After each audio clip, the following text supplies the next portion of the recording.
Hey, y'all, welcome back to the Quietest podcast, where we say the things people survive silently. My name is Shawnti Refuge. I am a master certified mental health coach, author of the best selling book Quiet is Kept, and someone who believes healing starts when we stop pretending things didn't hurt.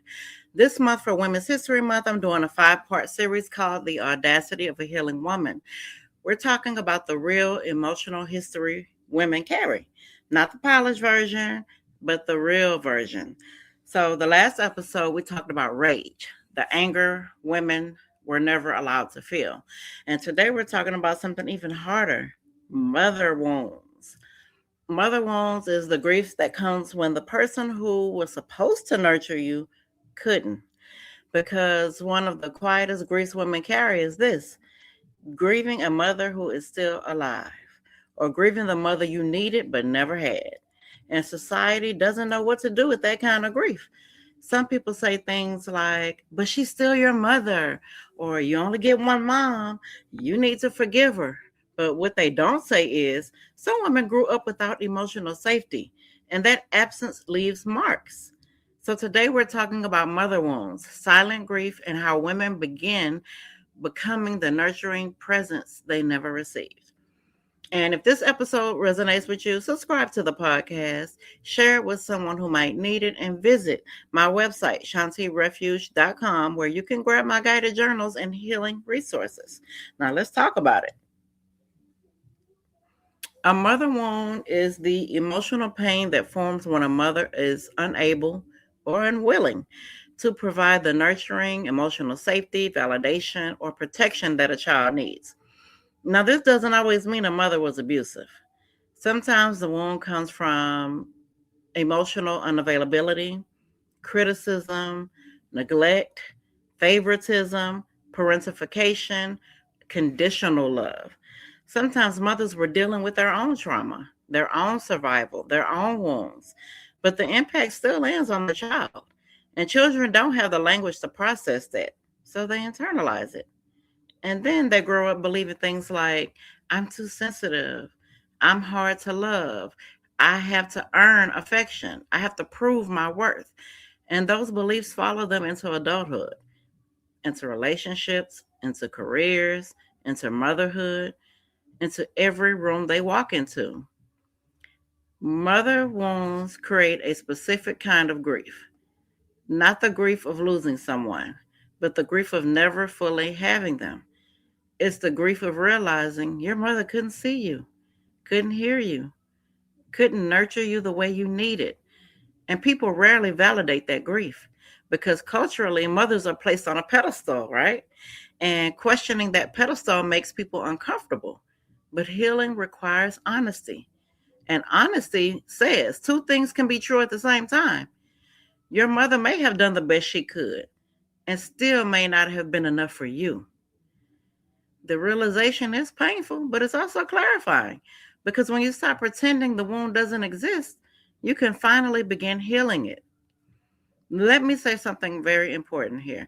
Many women spend decades trying to earn the love they needed as children. They become high achievers, caretakers, overfunctioners, people pleasers, and all in an attempt to finally hear the words they needed. I'm proud of you. But the truth is, some parents are not capable of giving that kind of validation. And when women finally accept that reality, they go through a grieving process. Not just grieving the relationship, but grieving the childhood they deserved. And that grief deserves space.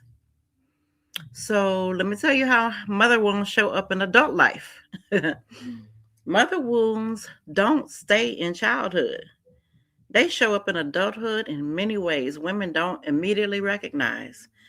They can show up as difficulty trusting women, fear of abandonment, overachieving for validation, struggling to receive love, hyper independence, people pleasing, attracting emotionally unavailable partners.